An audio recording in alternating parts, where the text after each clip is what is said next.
Guten Tag und herzlich willkommen, liebe Teilnehmer des heutigen ChampionsCalls, den wir mit unserem in Kanada ansässigen Partner Montrusco Bolton durchführen werden. Mein Name ist Oliver Herbst und ich bin ein Teil des Teams Fund Distribution von Universal Investment. Die international anerkannten Aktienexperten von Montrusco Bolton, Jean David Meloche sowie Robert Hiscock, die ich hiermit ganz herzlich begrüßen möchte in unserem heutigen Call, werden Ihnen heute den besonderen Investmentansatz von Montrusco Bolton darstellen. Sie werden Ihnen dabei unter anderem verdeutlichen, wie die Strategie seit mehr als einem Jahrzehnt nicht nur konstant Alpha im obersten Quartil generiert, sondern gleichzeitig auch risikoadjustierte Erträge liefert, die seinesgleichen suchen. Moderiert wird die heutige Veranstaltung von unserem Partner Simon Walder von eFund Research, den ich ebenfalls ganz herzlich begrüßen und an den ich nunmehr das Wort übergeben möchte. Ja, herzlichen Dank, Herr Herbst. Einen schönen guten Nachmittag auch von meiner Seite aus Wien. Ich darf Sie heute als Moderator durch das Programm führen. Vorab noch ein technischer Hinweis. Sie haben jederzeit die Möglichkeit, uns Fragen ins Studio zu schicken, die wir dann gerne direkt an unsere heutigen Experten adressieren werden. Der heutige Call findet auf Englisch statt. Dementsprechend werden wir jetzt auch ins Englische wechseln und unsere Experten aus Montreal hier und heute begrüßen. As I've just said, Jean David Meloche and Robert Hiscock, thank you very much for joining us for this first kickoff Champions Call with you, with the experts from Montrusco Bolton. Thanks for joining us from Montreal.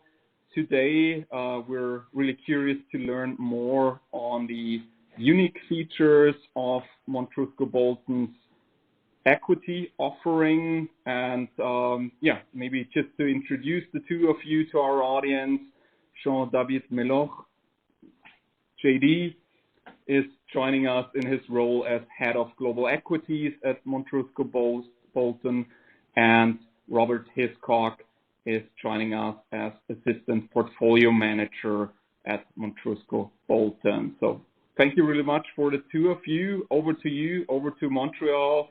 We're curious to learn more on your investment philosophy. Thank you, Simon, and thank you everyone for the invitation. It's a great pleasure to be here. And Robert and I will focus on a 30-minute overview of the strategy.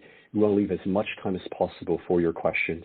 So in terms of quick introduction, I've been at the firm for over 17 years now, been managing the global and U.S. equities for over 13 years, which is kind of why you have that awkward time period for a lot of the performance and risk metrics, which is 13.25 years.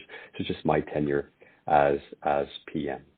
And Rob is assistant portfolio manager on the strategies. He's been with me for almost 8 years now. And in the next 15 minutes, I'll kick it off and quickly talk about the firm. I'll present the investment process so that you understand what we focus on, and then describe our sustainability framework before passing it over to Robert. And of course, your questions are always welcome. You have the chat to live as we go along, interrupt, redirect. This time is yours. If I start just a bit on Montrusco Bolton, and we are the oldest independent asset manager in Canada, which is 1946. So nothing to brag about if we compare ourselves with German institutions. We have headquarters in Montreal, another office in Toronto. And you'll notice in the AUM growth at the bottom of the chart that we've seen significant growth in recent years, most of that coming from the U.S. and global equity funds that are managed by the team, now account for almost $4 billion in assets under management. So I'll spend a bit of time on this slide, just to indicate where we have a competitive advantage as a team, what the investment philosophy is, and a bit about our process in a very limited time. So we take our risks on individual business model. We are operational risk specialists, as opposed to people who talk about, macro factors and trying to time markets or sectors or countries or currencies or WTI or the like. We have a very focused investment process. We spend all of our time talking with management teams. We talk to their clients. We talk to their clients' clients. Same with suppliers to understand the value chain. So on a first call with the CFO of the company we have an interest in, we'll often have interactions such as, oh, we realize one of your peers has just been breached. What is the software suite that you use in terms of protecting the database, and why? We will ask them, who is the client that you're giving good financing terms to because you like their IP, you like their brand, you like their geographic footprint, which you've had a hard time penetrating by yourself. And by the same token, who's your supplier that's been increasing pricing on you by 10% per year, even in pre-inflationary times? And what's special about them so that you are forced to pay a 10% increased pricing? And we do that throughout the value chain. So we talk to the clients, we talk to the clients' clients, we talk to, all the way down the chain, and then we go up the supply chain to understand how pricing power moves, how volumes are shifting, who is diversifying their client base, who's diversifying the client base, who's narrowing. This gives us very good intelligence in terms of potential growth rates, potential changes to the margins. And it's important for us to grow this understanding because we are very fundamental bottom up in our value chain, in our forecasts. And so within the quality growth business models, which is really our investable universe, we're very keen on understanding the short, mid, long-term drivers that change the profitability and the growth rates of the firms that we have an interest in. And the objective is always to see if we can build an investment thesis. Is this company misunderstood? Do we disagree with consensus? Do we have an original view that leads to positive catalysts that will drive outperformance? We invest exclusively in a very large cap universe, a very liquid universe, but the market is most efficient at extrapolating trends. We look for breaks in trends. We do not look at broker research to speed up our understanding. It's the questions that matter, not being bombarded with answers. And therefore, we build our own estimates, and we look for breaks in trends, a step function in the margin, a new level of sustainable top-line growth, which might re-rate the company and deliver excess returns. And this is where we work at our team. This is where we spend all of our time just hunting for catalysts that drive excess return. And then when we have exciting ideas we've discovered, we assemble them in a portfolio, and then we focus on mitigating risks where we do not seek to add value, types of risks where we don't think that we have a competitive advantage and therefore try to shy away from those risks. For example, the market beta. When you look at our historical performance, we do extremely well, say back in 2009, massive shift in directionality of the market. In the last 2 years, high volatility, big shifts in market sentiment. And sometimes people, oh, you're very good at timing the markets. That's not what we do. We always offer the benchmark risk, a beta of 1. It's hard managed. We will leave upside and catalysts on the table to make sure not to take benchmark risk on a market risk level. Where we take our risk is really on the active share, just very concentrated portfolios. Our global equity fund is 36 names. Our U.S. equity fund is 28 names. Very high active share, 88% in our global fund. But we want to make sure not to take risks where we don't add value. And having a beta of 1 gives us optionality in terms of, if you look at the MSCI World Index last 13 years, there are 3 years where the market return was negative. We beat the market in all 3 years. So from a client perspective, if the market does 20% and you do 25, they're happy. If the market does -5 and you do 0, they're very happy. Protection of capital is always really important to our clients. So we want to add value, and a lot of value over the long term, but not from the beta, not from a beta that would then have us underperform in down markets. So on average, we've added about 4.5% per year in the last 13 years. We're very proud of that. But also outperforming in all down years is very important to our client base. By the same token, if we don't have a competitive advantage in timing the markets and don't take risk there, we won't take risks in terms of country deviations. Not a source of added value for us, calling the UK and the pound outperforming continental Europe.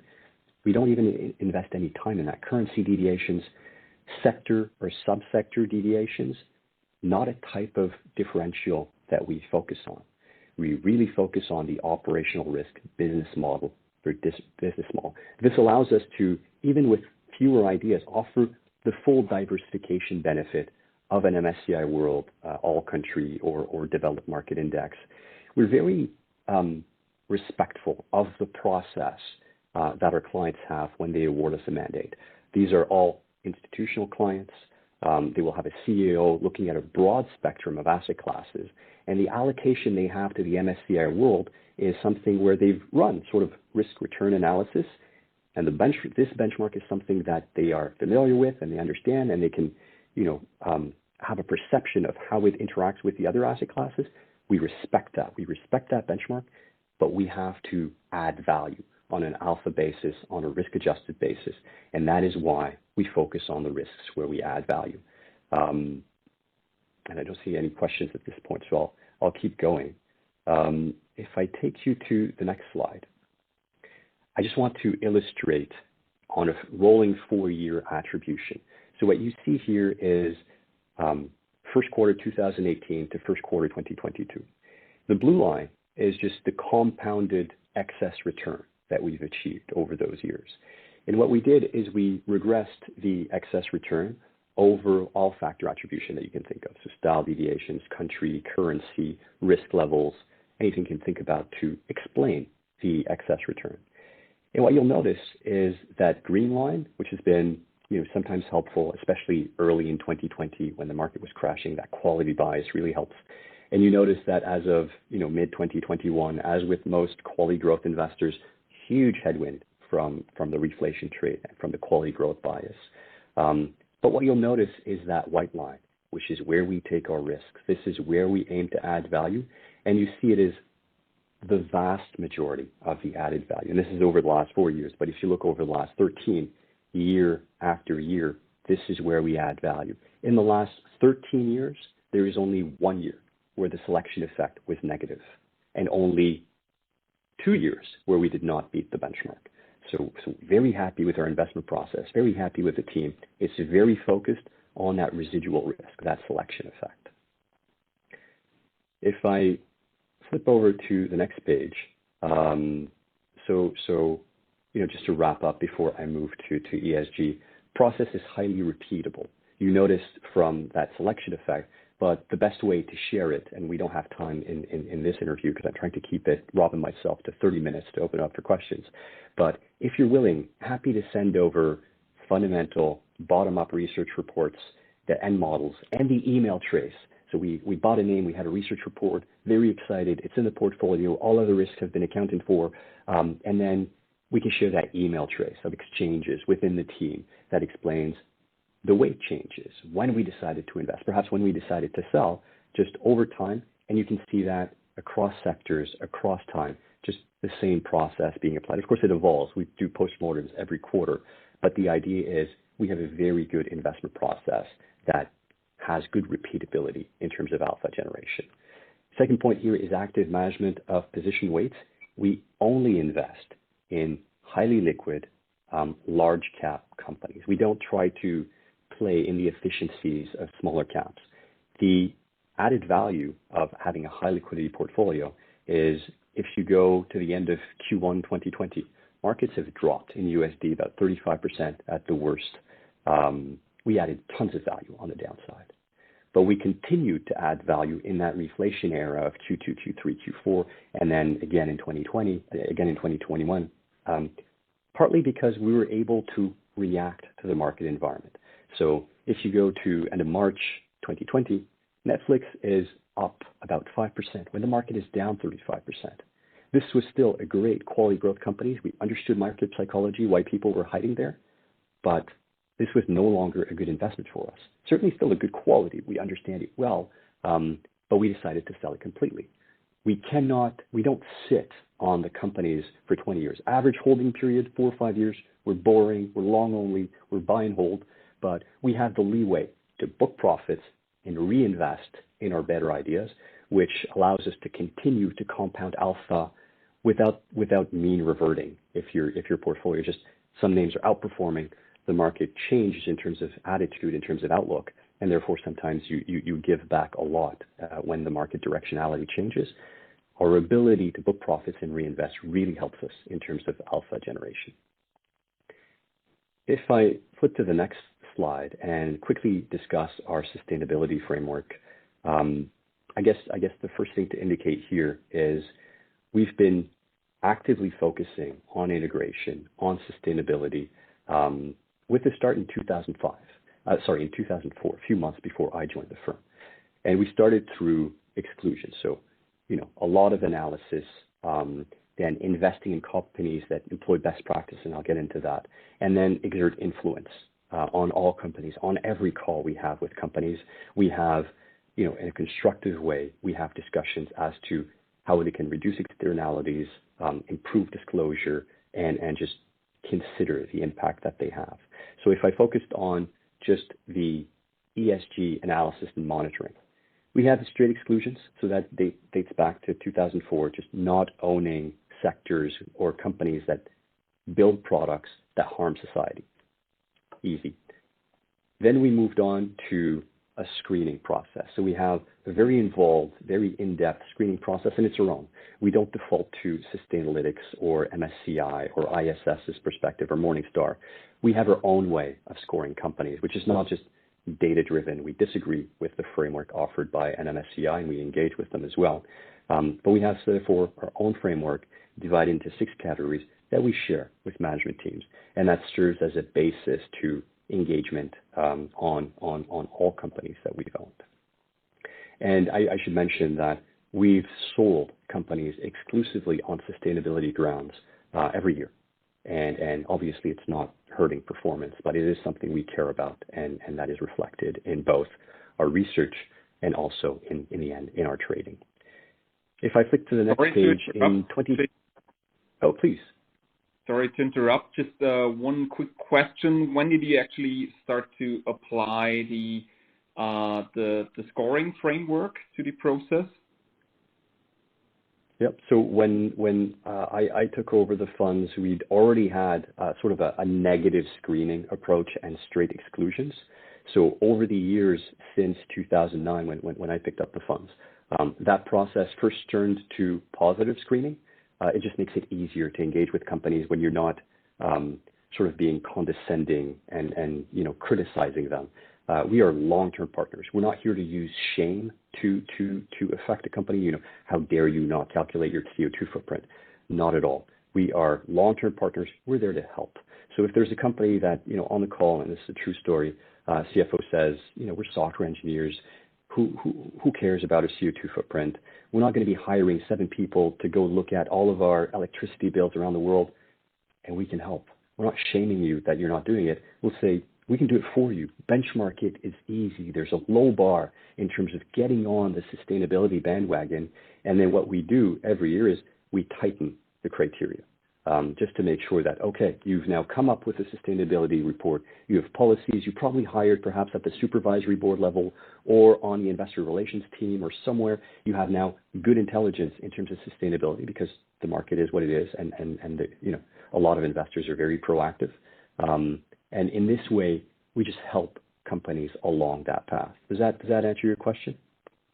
Yeah, perfect. So in a way, also a kind of active dialogue, active engagement with your holdings. Thank you, JD. Absolutely. On the page that we're looking at, if you go back 2015, Kofi Annan days, they came out with the Sustainable Development Goals, a lot of which were very similar to our own. And of course, all of their goals were more geared to state actors, municipalities, perhaps NGOs, state governments. But we found a number of their points were similar to ours or were additive to ours. So we embedded a lot of the SDGs into our positive screening framework. There's good name recognition. There's, from corporations that are perhaps not as quick to dive into it. The name recognition sort of gives a lot of credibility to the engagement factors. So we were happy to integrate those into our approach. And then just before I pass it on to Robert, as I mentioned, we engage with each companies and we start with companies that meet a high hurdle already in terms of sensitivity to externalities and sustainability. And then on every call, as long-term shareholders, as partners, we exert influence. And as I mentioned, constructively, no shaming, no claim to a moral high ground. We just aim to help. And then the quarterly documents that we publish to our clients, you'll always receive examples of engagement with management teams, as you see here. Sometimes examples of why we exited a company for sustainability reasons, perhaps sometimes the letter that we sent to the board explaining our disappointment. And I'll wrap it up here in terms of ESG. We are keeping a lot of time at the end, and I'd just like to pass it over to Robert, who will introduce the team. He'll give you an overview of the fund itself, and then drill into performance as well as offer an economic outlook. Thank you for your time. Thanks, JD, and hello everyone from my side. As JD mentioned, I'm Rob, and I've been working with JD for approximately 8 years now on the U.S. Global and EAFE Equity mandate products of Montrusco Bolton. But in addition to JD and myself, we also have 3 other full-time passionate team members that work on these products as well. And I just want to quickly mention how our team was assembled. It was really assembled with diversity in mind across 3 different axes or dimensions. So in terms of culture, in terms of work experience, and in terms of academic background.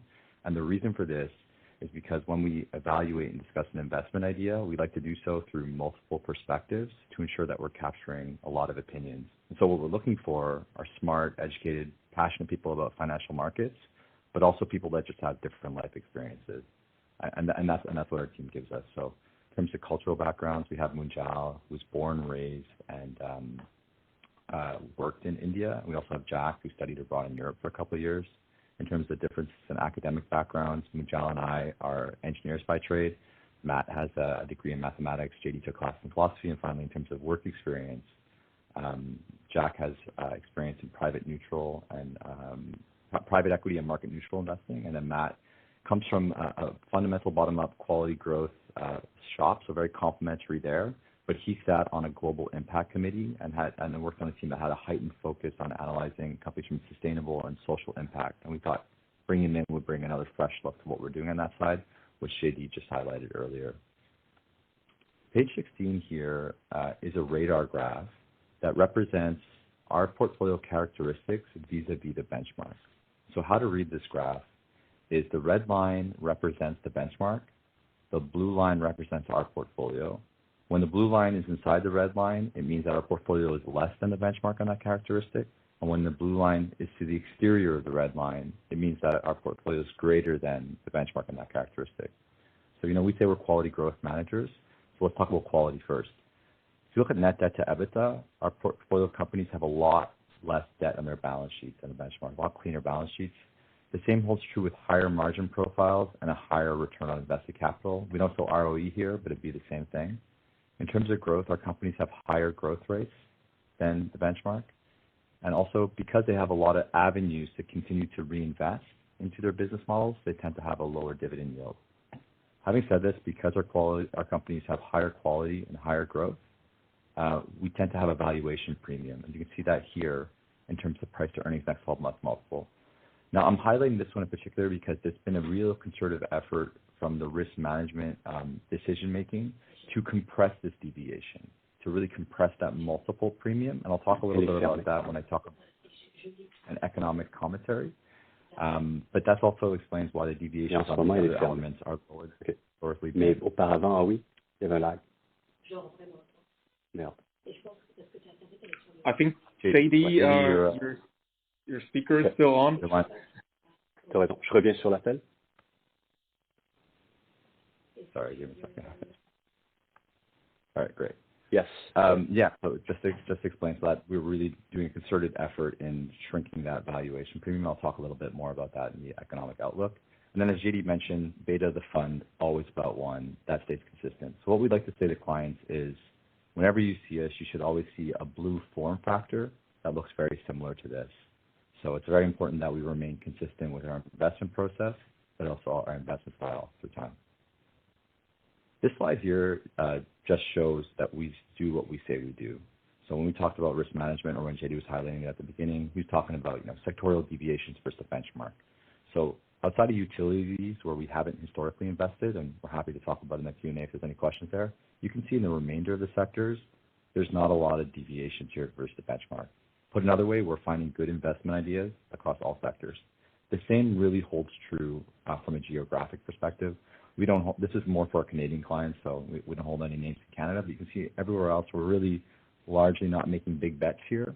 Where we're taking our bets is on the individual business models of the portfolio companies that we hold. And this is really where we aim to add value. So put another way, we're finding good investment ideas across all sectors, across all regions, in both high and low beta names to really respect that risk management framework we laid out earlier. And it's really on the individual business models where we're taking that risk. Here, this is just our top holdings. I won't go through it, but if there's any questions, we're happy to talk about it later in terms of why we own these companies. Page 19 has our performance, over various time periods. Year to date, as you highlighted, for the past year and a bit, there's been a headwind to quality growth managers. You're seeing that reflected here, and that was shown in the graph that JD showed earlier. But if you look at longer time periods and added values over 1 year, 2 year, 3 year, 4 year, 5 years, et cetera, very strong level of added value. And what the team's particularly proud of is that, our quartile rankings are quite high over longer time periods. The other element in terms of performance that our team is happy with, and as JD highlighted, this is, we're not cherry picking, this is a full 13 years here, is the upside and downside capture ratios. We like to believe that we have all-weather portfolios. As mentioned, we manage the beta to be about 1. And so we hope and expect to beat markets in both up markets and down markets. And so what you want to see is a diamond that's in the upper left quadrant here. So an upside ratio above 100 and a downside ratio below 100. And you're seeing that. So upside ratio close to 108. So we are more than participating in risk-on markets. We're adding value in those environments. And then a downside market capture ratio of 88. So we're protecting capital in those down markets as well. Here are some other stats here, again, over the full 13-year period. I'm just going to highlight the first 2, but the team's quite proud to see returns in the first quartile over this time period. But more importantly for us is that information ratio is very, very high first. And this is really a direct function as what JD was mentioning before. So we're really streamlining and measuring and mitigating deviations where we're not trying to add value, to focus on those where we believe we have a competitive advantage, and that's really on the stock picking, the stock selection, and the business model selection. And so this really enables us to lower our tracking error and have this really high information ratio and high return per unit risk for our clients. So really quickly, 11 out of 13 years of value add, including all 3 years of negative returns, a strong 4-year annualized alpha stack, information ratio of over 1 for the full tenure. In the past 5 years, the highest in the investment universe. Team's very proud of that. And then strong upside and downside capture ratios as well. I'm just going to finish with an economic commentary. Given there's a lot going on in the macroeconomic environment today, and talk about how that impacts our funds. But just want to reiterate, as JD mentioned, we spend our days, we're bottom-up fundamental stock pickers. We spend our days debating and assessing the business models and the outlooks of the companies that we invest in. Having said that, some quick commentary. These are also big subjects, so I'm going to go over them relatively quickly to save time for Q&A. So economic growth. If you look at world economic growth, the expectations have been revised down pretty significantly since the beginning of the year. If you look at just last week in Europe, we're talking about entering the year GDP growth of 4%, and now it's been revised down to 2.7%, so meaningful. And this is really a direct result of 2 events. The first being the Russian-Ukraine conflict, the war. That's creating a spike in commodity inflation, as well as further stretching that global stretched supply chain, creating logistical issues. The other event is the lockdowns in China, which is hurting demand in a very important economy, and also further elongating and stretching out that already stretched global supply chain. Having said that, the reason why we're still expecting growth, and that's the general tendency, is because labor markets are very strong across the world. Unemployment rates as well remain very low. Consumer and corporate balance sheets remain very, very strong, particularly in the U.S., but also in many OECD countries where there was an excess level of savings by households throughout the pandemic. And then finally, we continue to reopen from 2 years of lockdowns, and a lot of services are seeing continued reopenings. For our portfolios, in terms of how we are indexed, is our portfolio companies' midterm and long-term growth outlooks are less susceptible to changes in where that final worldwide GDP growth number comes in at. That's because our companies are very exposed to structural growth. either company-specific growth drivers that they can pull levers to attain, or they're in industries that are changing, and they're either leading that change from a structural perspective, or they're participating in that structural trend. So more resilient in terms of the growth outlook over the mid and long term, in terms of where those revisions happen at the global GDP level. In terms of inflation, central banks, interest rates, equity markets, I'm going to group it all into one, but we're obviously in a reflationary environment right now. In 2016, when Trump was elected, that was another reflation environment. We'd like to say we learned our lesson there too. That was obviously a headwind for quality growth managers. And so as of the middle of 2020, as I pointed out earlier in the radar graph, we've been really focusing on shrinking that multiple premium, believing that we would potentially be entering another reflationary time period with all the fiscal stimulus that we were seeing. And so we deliberately managed to that. And so I'll give you an example of a trade that we did. So we exited AIA Group. This is an insurance company a life insurance company based in Hong Kong that sells life insurance policies, particularly in China, mainland China, and that's been a big growth avenue for them. We love that company. But we exited it and entered into a Japanese property and casualty insurance company called MS&AD. Also had a differentiated view from consensus. We always do that. Had strong upside there. It was quality growth. But what we particularly liked about this trade was that AIA Group traded at more than 2x the premium on a valuation basis versus the MSCI World Financials Index, whereas MS&AD traded at a significant discount versus the MSCI World Financials Index. And so that was a deliberate trade, independent of upsides, to really shrink that multiple premium. And so, we are continuing to do that today. Inflation is continuing to surprise to the upside. We did see a positive indicator in the most recent U.S. print that the third derivative of inflation is slowing down. But, as inflation continues to surprise the upside, we do think that this headwind versus quality growth persists for the next few months. Conversely, what I will say is that, as I mentioned before in the radar graphs, our companies have very, very high profit margins. They also typically have the ability to pass on prices, and so we have more resilient profit models in the businesses that we own. And also, we think equity markets remain volatile, and volatile equity markets have historically been very good for our team. In volatile equity markets and these exacerbated stock price movements, markets tend to be myopic and less efficient, and it enables us to find opportunities to trade more and add value for our clients. We've listened to investment themes here. I'm just going to talk about one in an effort not to take too much time and to open the floor for questions.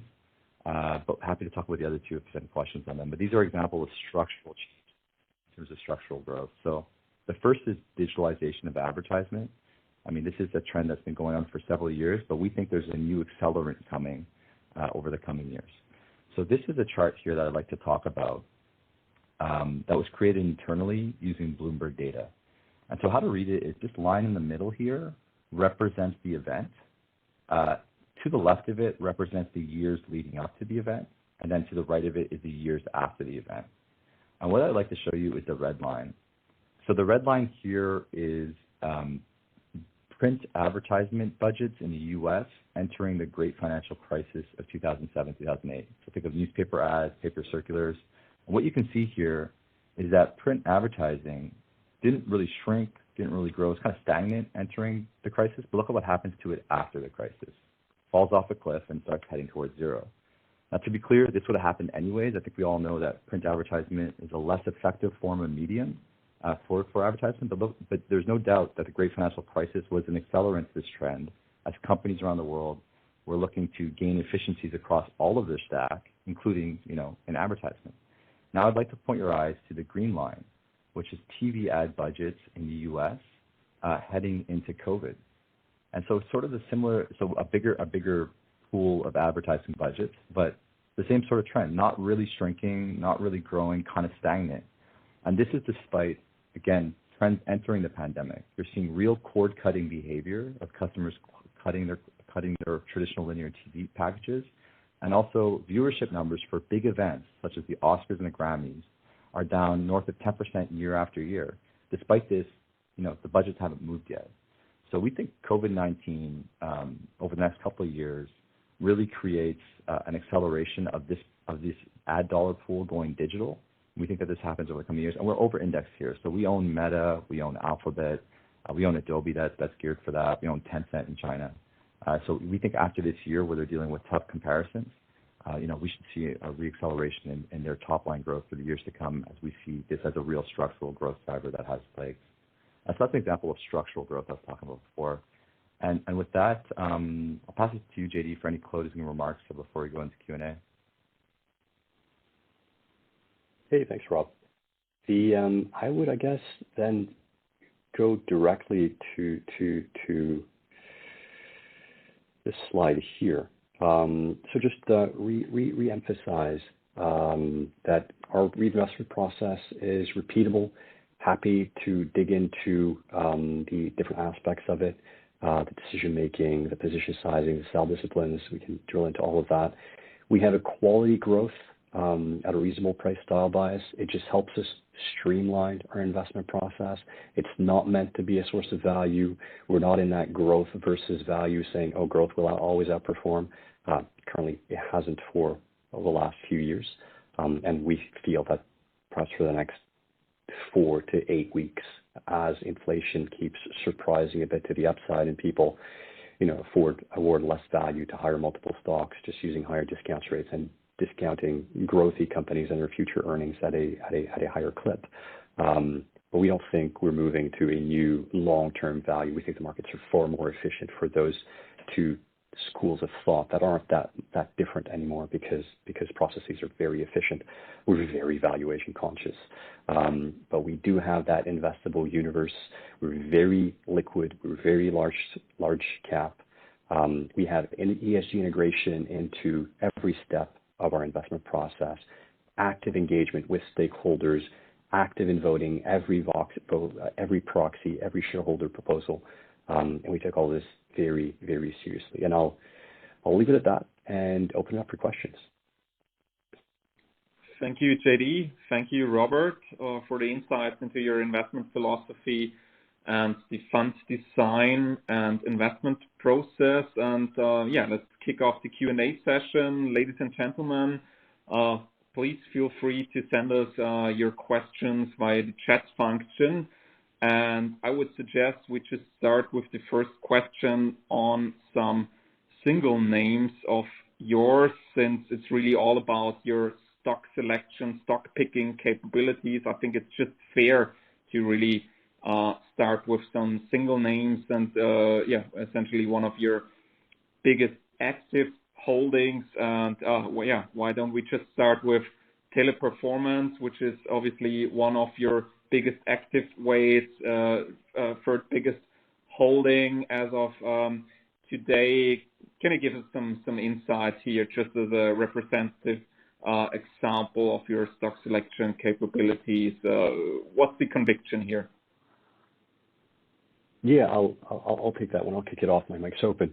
So French company, and what they do, think outsourcing of technical support call centers, warranty management call centers, and recently, so this is a position we've held for not so long, about a year, a bit less than that, and it really came with a very tight labor market, and we kept asking consumer businesses about their ability to staff their call centers, and of course they said no. One said, not at any hourly price.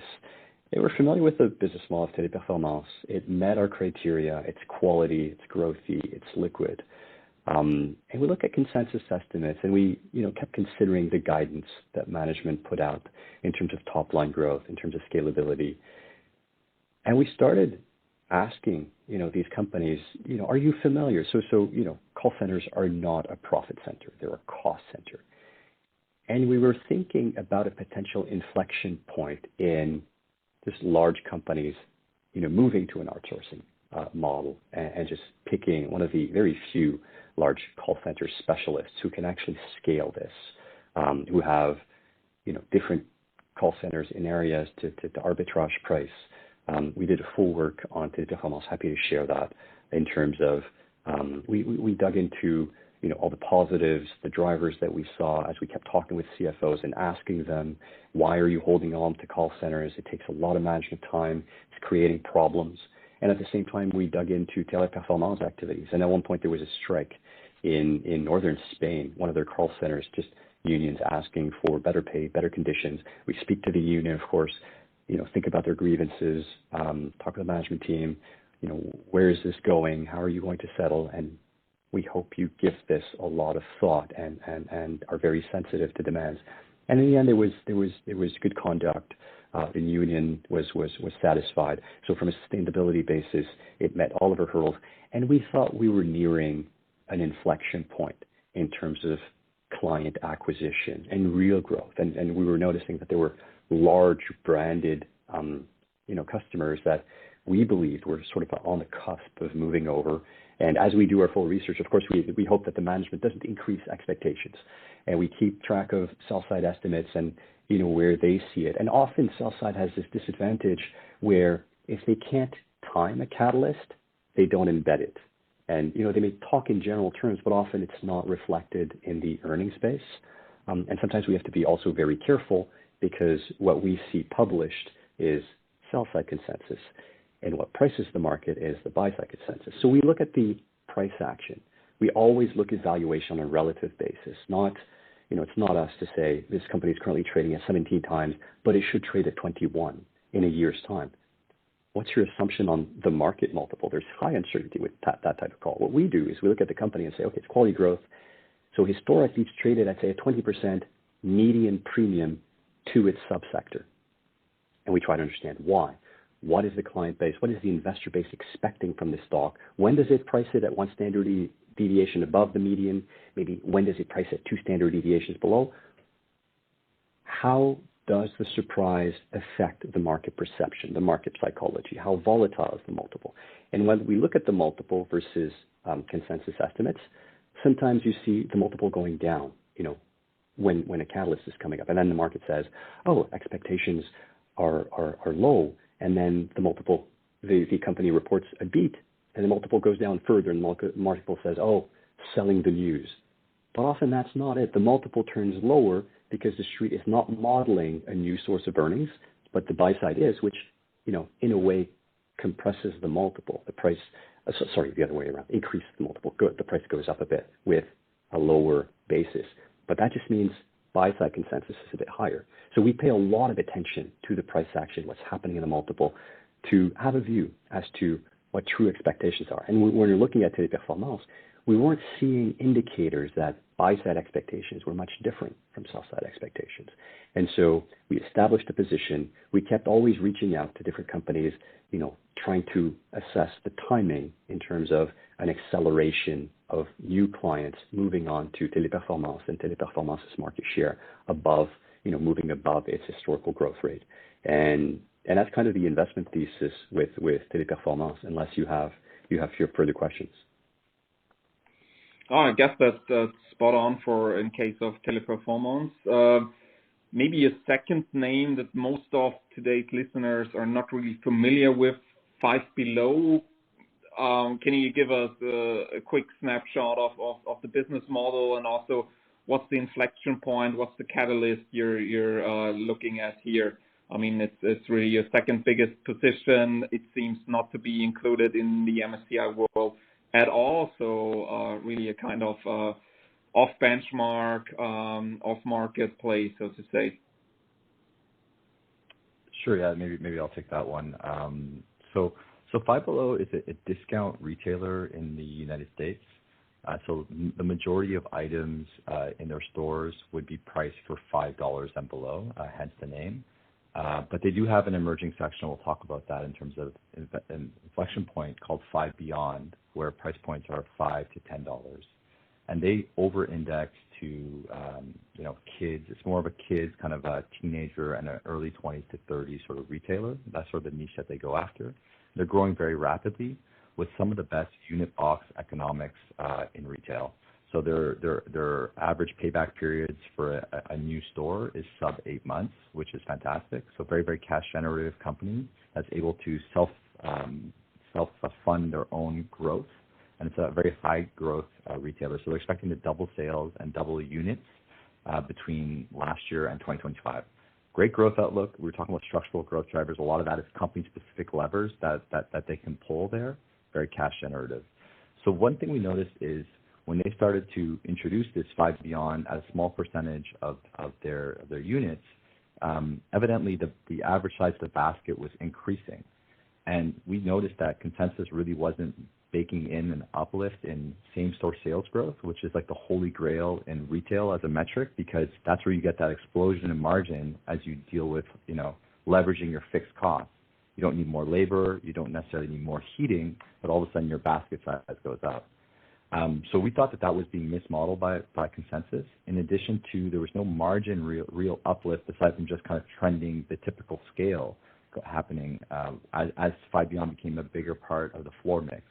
And today they're going to 20%.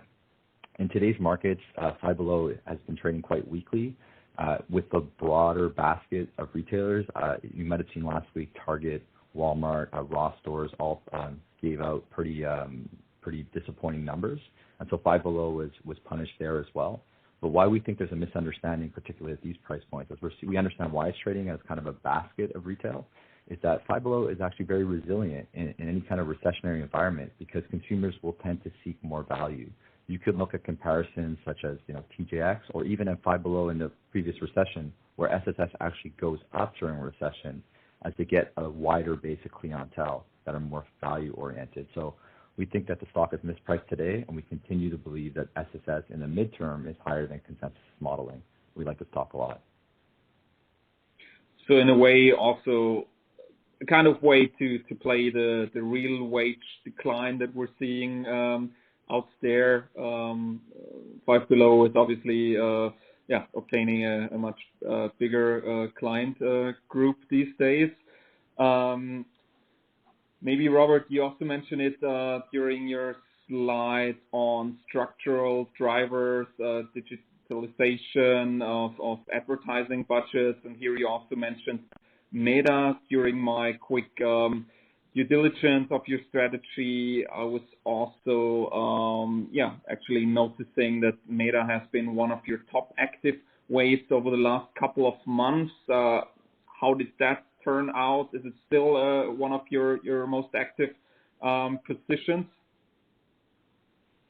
Yeah, so Meta's in the news a lot, so it tends to be a question in terms of a company that we get quite often. It's not currently in our top 10, but we still very much like it and believe in its midterm and long-term outlook.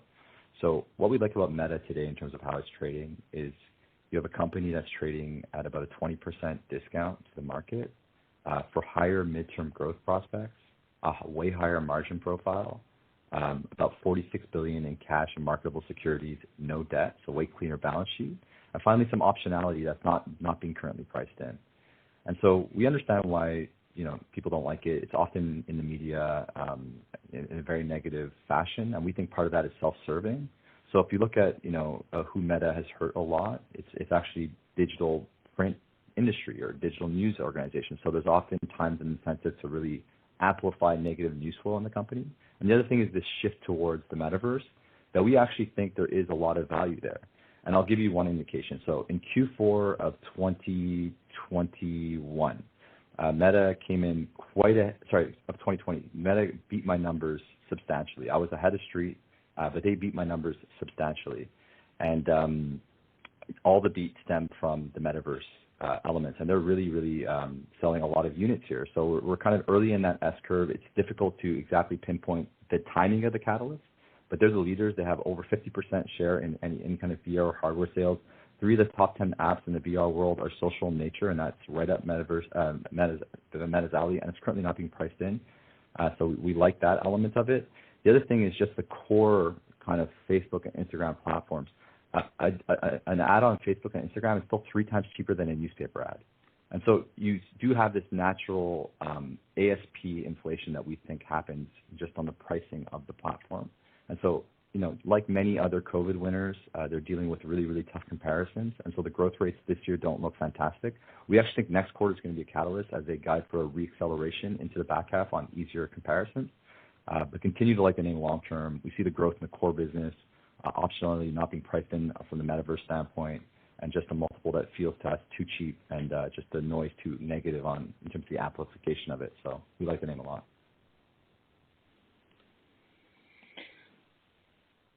JD, you also touched upon it during your presentation during the intro, but still we received another question asking for a summary of your average holding period as well as the selling discipline. I think you mentioned 4 to 5 years, but yeah, could you please elaborate on the average holding period that you're looking for usually, as well as your selling discipline?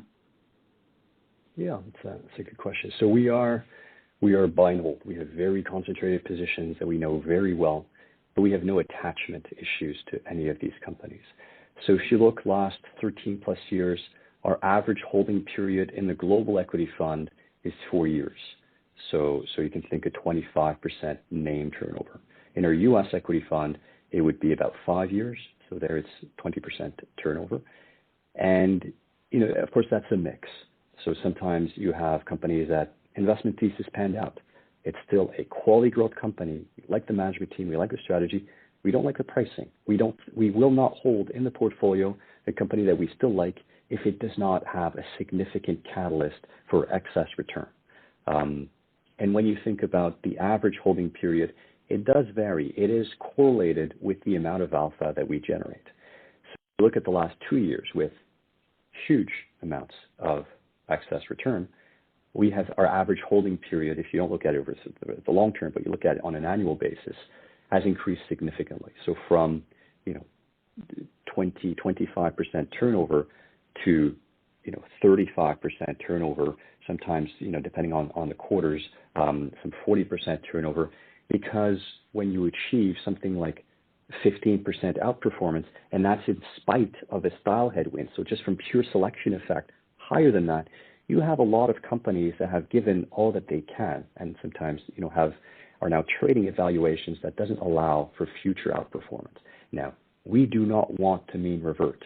So we will sell the quality growth companies that does not have positive catalysts coming up. Sometimes they have more negative. We have huge downside and slightly negative upside. So we always book profits, move into the next idea. And so the average holding period on average is 4 years, but it moves in terms of when we have achieved high levels of alpha, we have to book profits at a faster rate and just find new ideas at a more rapid clip to maintain the alpha generating potential of the fund. Thank you, JD. Maybe a quick question on your country allocation. It is in no way really relevant to your process, as you've pointed out, but still you're aiming for this same beta as the MSCI World is actually inheriting. We've seen some exposure to emerging markets as well. Can you give us some insight here? What's the limit? We've seen some LATAM exposure. How far can you actually go in terms of EM stock picks? Yeah, good question. So I'll kick it off, and Rob, you can jump in. So in terms of country deviations, indeed. So as we stated before, since it's not a source of added value for us, and we're very proud of our information ratios, as Rob mentioned, if you look at the investment database, and there are about 1,000 global equity funds in there, rank them all on 5-year information ratio. We're not first quartile or first best. We are the best fund. And that's not just because of the amount of alpha. It's because we pick our risks. We know where we have competitive advantages, and we have the humility to say, this is not a source of added value. And it streamlines our process so much as well. So country deviations minimized. Also helps with the product, in our view, in that it offers the full country and currency diversification that the index can offer. Now, to your point of emerging markets, we have actually 2 global equity products. One, which you see presented here, which has the longest track record, which is benchmarked to the DM, MSCI World Developed Market Index. But we still have, I think, in the investment policy, up to 15% where we can go in emerging markets. We've never been that high. We've never been, I think the highest we've been was around 7 or 8%. We currently own 2 names in emerging markets that have hurt us quite a bit on a year-to-date basis. Both are Hong Kong listed Chinese operations, which companies that we like, that we've not at all added to because the drivers of negative performance and just basically fund outflows out of Chinese equities, we don't see the end to it. So two business models, definitely quality growth. We have very solid investment theses, but from a macro perspective and from a country deviation perspective, it's just not a type of risk. We're not trying to catch absolute bottoms either. So that would be for country deviations, and then for emerging markets. We also have another global equity fund with only 3 years of track record, which has actually a better track record than the one we're presenting here. And that one is benchmarked to the all country index. It's also a fund that's ex-fossil fuel, ex-coal generation. So very, very CO2 light. And in that fund, since we're benchmarked to the ACWI, it is a significant portion of the benchmark. And there we have higher weights in emerging markets. And of course, these are a bit more, there's a bit more inefficiency in the pricing and the price action of the companies. So yeah, our fund, which is benchmarked to the all country, has done a bit better than the DM benchmarked fund. Rob, anything that I'm missing? No, just maybe to hammer the point home, at the moment in the fund we're presenting, we have about 5% weight in the emerging markets, and that being Tencent and Anta, which is like a Chinese Nike. Those would be the two names that JD was referring to. I think everything else is perfect. Perfect. Thank you very much, Rob. Thank you very much, JD. In the interest of time, just having a look at the clock. I would like to thank you really much, JD and Robert, for joining us today for this virtual format, to really have the opportunity to take a deep dive into your strategy. I'm quite sure that you will be around in Germany soon again, hopefully to also meet again physically for one-on-ones. With that, I would like to pass it back to Oliver Herbst for his closing remarks. Once again, thank you, Rob. Thank you, JD. Thank you. Ja, vielen Dank, lieber Jean David, lieber Rob, vielen Dank, lieber Simon, für den spannenden Austausch heute Nachmittag. Die Präsentation zum Call werden wir Ihnen, liebe Teilnehmer, im Laufe des Nachmittags per E-Mail zukommen lassen. Zusätzlich können Sie natürlich die Aufzeichnung dieses Champions Calls in den nächsten Tagen auch auf unserer Website unter universalinvestment.com abrufen. Bei weiteren Fragen zu dem Fonds von Montrusco Bolton wenden Sie sich bitte jederzeit gerne an unser Team. Unsere Kontaktdaten hierfür finden Sie am Ende der Präsentation. Im Namen von Universal Investment möchte ich mich nunmehr ganz herzlich für Ihre heutige Teilnahme bedanken. Wir hoffen, dass es auch für Sie eine spannende Präsentation mit vielen wertvollen neuen Erkenntnissen war. Das Team von Universal Investment wünscht Ihnen alles Gute, bleiben Sie gesund und wir freuen uns, Sie bei unserem nächsten Champions Call wieder begrüßen zu dürfen. Bis dahin alles Gute und auf Wiedersehen.